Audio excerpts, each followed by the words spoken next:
Hello everybody and good evening. Greetings from the Shed and Breakfast, my humble abode, where we will be using it as our classroom today, as I will teach you how to build an emergency storm shelter using only 3 materials. Now before we get to that, if you're watching this video right now, odds are you are in Southern Ontario somewhere, or perhaps Western upstate New York, or perhaps from afar. But either way, you're likely watching from inside, and given that you're probably somewhere in the Northern Hemisphere, things are starting to get a little cool and a little wet at this time of year. So I want you to imagine looking at the clothes you're wearing exactly right now. I'm bundled up a bit more because I'm outside for this video. But if you were, right now, this instant, to be plopped outside into the great outdoors, even just your own backyard, the forest across the street, or a provincial park somewhere in Ontario, for example, could you survive for one night? I would like to also introduce today's teaching assistants, Piper and Doobie. Okay, so revisiting this question that I've teed you up with. You are thrown outside for the evening and all you have to do is survive. Keyword, just survive one night. I'd like you to think of 2 things right now. Just think about it for yourself.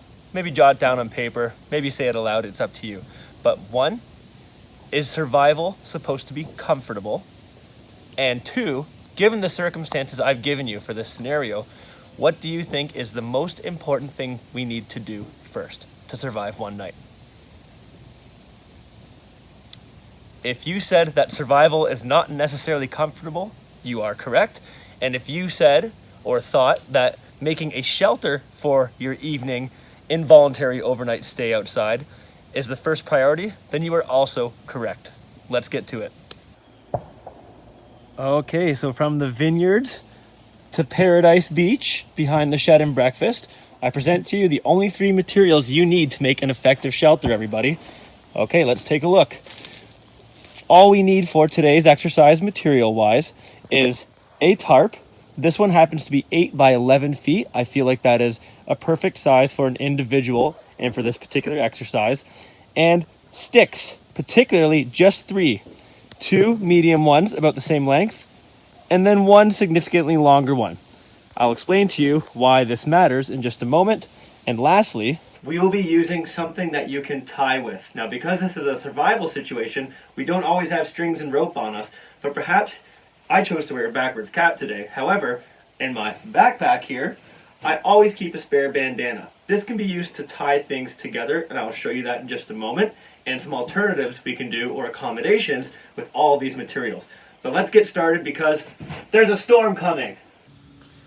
The only issue when your TAs are dogs is that they do tend to interfere with the materials. Also, like any demonstration or lesson, please make sure that your classroom, indoor or outdoor, is free of hazards. And in this case, we are good to go, but there are unfortunately many dog droppings in the area. So, just to refresh here, our objective today is to learn how to build an emergency storm shelter using only 3 types of materials, and we're going to aim to do it in less than 10 minutes, and then we'll assess the quality of this particular shelter with a rain shower, which we'll see later. So, excuse me, TA. The first thing we are going to do is we are going to grab our 2 medium sticks, okay? You're lucky for now, Piper, you get the long one for a moment. The purpose of the 2 medium sticks is to create the start of the frame of your shelter, okay? They do not have to be exactly the same length, but closer the better. We are going to start by making a small X shape, as we can see here, at the top. This is going to be our frame, all right? And what you're looking at from your perspective is the doorway into the shelter. So we have this position right here, and now what we're going to do is take out our convenient bandana. Again, I'll give you some alternatives. I know not everybody wears or packs a bandana, but this works mighty well. We are going to maintain this X shape, and then we are going to simply take the bandana, elongate it, and throw it between the X. Okay, we can all see that? Then, this part's a little tricky by yourself, so it takes practice, and that's okay. You're going to tie a simple knot through the X shape from the top of the X to the bottom of the X. So, I'm going to pull this through here, beneath. I'm going to pull this one beneath. Okay, you can see how this is tightening up. That's good. And just to make super sure, this doesn't have to be complicated. It's a simple knot, also known as an overhand knot. I'm just going to go like this, Doesn't have to be extremely tight. Boom. We have a frame. We have a doorway. Now, Piper, if you wouldn't mind, I'm going to be requiring this material here. Thank you. This long stick is because we have long bodies, especially when we're laying down. When you're in a shelter situation, ask yourself, would you sleep standing up? Probably not. Sounds uncomfortable and it's a waste of energy in a survival mode. Would you sleep standing on your head? No, I don't know that many people who could do that anyways. So we tend to shelter and sleep, again, overnight, lying down. So we take this long stick to represent the length of our bodies, and you simply just drop it. Don't even have to tie it in the X shape right here. Now look, I can kind of adjust the length here by going back or forward. I'm gonna go for this stage right about here, and now I can even lean on this, and it's pretty solid. It's not going anywhere. That's our frame. Ta-da. All right, let me give you just a different perspective here. Again, so this is going to be our entrance. And if you look at it from more of a side profile, you'll see that it is indeed longer, because that is how your body is going to lay in the shelter. And the beautiful bonus of this sort of simple and using your surroundings based design is look how portable it is. Maybe the wind is coming from the west perhaps today and is going straight into my doorway. No problem. It takes just a matter of seconds to pick the whole unit up and pivot it the other way. Or perhaps I need to walk away somewhere further because there might be dangerous branches overhead perhaps. Or maybe I've realized I've accidentally set up in a flood zone. There are many reasons. Maybe you can think of some more and brainstorm for a moment what those reasons might be as to why you may want to relocate your shelter. And thankfully, with the model I'm showing you today, that is extremely easy and efficient to do. Up next, the 8x11 tarp. This is going to be a crucial part of our shelter, of course, because what are we trying to avoid overnight if it is cool and wet? This word starts with an H, and it happens when your body gets too cold to the point where it is damaging or dangerous to your body and its organs. It is hypothermia. That's what we're trying to avoid tonight. It does not have to go below 0 degrees Celsius in order for you to get hypothermia. It can happen in the middle of summer on a cooler and wetter night as well. So we're going to unfold our tarp entirely. All right, so our tarp is successfully just draped, not placed, over our frame that we successfully made. Now we need to make sure this tarp isn't going to go anywhere. At least we hope not. So to do that, we're going to pin the tarp down to the ground at 3 different points. But what are we going to pin it with? Again, we've only got so many materials. We're going to use the very points of our frame. So there's 3 spots where the sticks touch the ground, and you can use them to weigh or pin down the tarp in place. Let's start with this particular limb of our doorway right here. Make sure you have a little bit of slack with the tarp, okay? Because I'm going to need to gently pin it under here on the ground. So to do so, I gently lift my frame up, slide the tarp under. That is now pinned there. Let me show you from the other side, because we have to do the other side. I gave this side a little bit more slack, but no dramas, we can still work with this. Similarly, I'm going to lift the frame, okay, and I'm going to pin this part of the tarp right here. All right? And lean in on it a bit, make sure it's not going anywhere. Excellent. Now I'm going to go around the back and do the same thing with the last of the very end of the long stick. I'm going to pin the tarp underneath you. Okay. Now you might be thinking to yourself, there's a lot of excess tarp here. What are we going to do with that? I will show you in just a moment. What we're going to do here now, as you can see our shape taking place inside here, is that is now a place that someone could lie down, maybe not so comfortably. The ground is generally cool and wet today here in southern Ontario. Not good for avoiding hypothermia. But thankfully, if you look around, there's a lot of excess tarp just hanging out the back here. That is actually useful to us because we are now going to tuck that inside of our shelter, and it is going to become a dry floor that separates our body from the ground.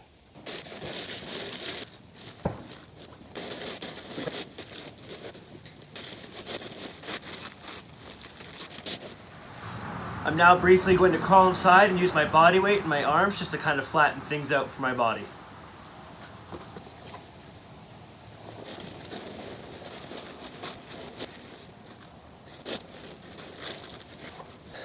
All right, let's take a look at this. Home sweet home for one night. Okay, I lie down in there. I'm pretty tall, and that was just enough for me. But again, does survival have to be a comfortable experience? No, you just have to survive.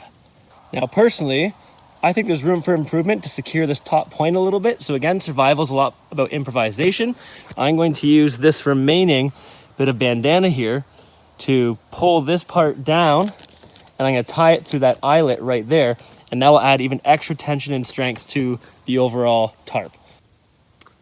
There we go, and you can see that tightness right up here. I'm more confident with that now. And to prove my confidence with this shelter, I'm going to demonstrate how we'll be assessing its ability to keep you dry. One further thing I'll have you know for some bonus points and bonus comfort today is that you can actually use the excess tarp to pull them together to make a sort of doorway. So let me show you just for a moment here. Again, just readjust the sticks and the excess tarp, right? Give yourself a little bit more to work with. Okay. Look at all this excess tarp now. I can pull that together as a sort of door for myself inside. Now, to show you that how much I trust this system and to assess your ability to make this shelter, we are going to take my trusty laptop. I'm going to put it in there, and this will be an example of how you can stay warm and dry during the event of a severe rainstorm.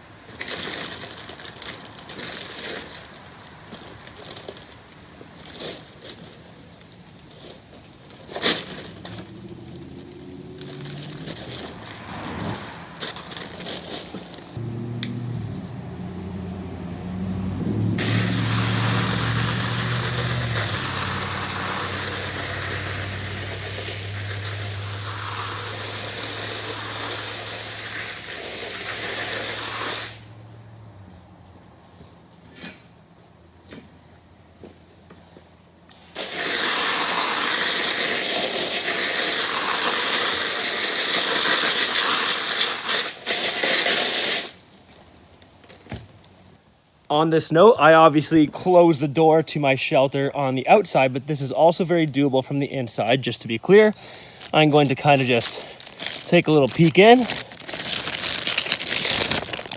And there's my laptop, dry as ever. And there's Doobie as a puppy.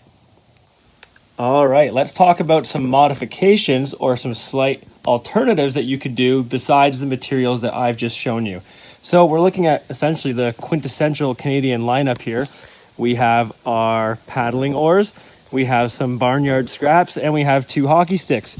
What do you notice about this shape that we discussed earlier and the way I've arranged these items?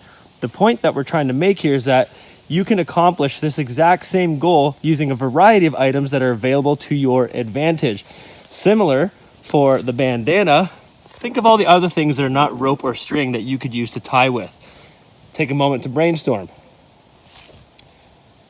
Maybe this could be a spare t-shirt, a spare sock, okay?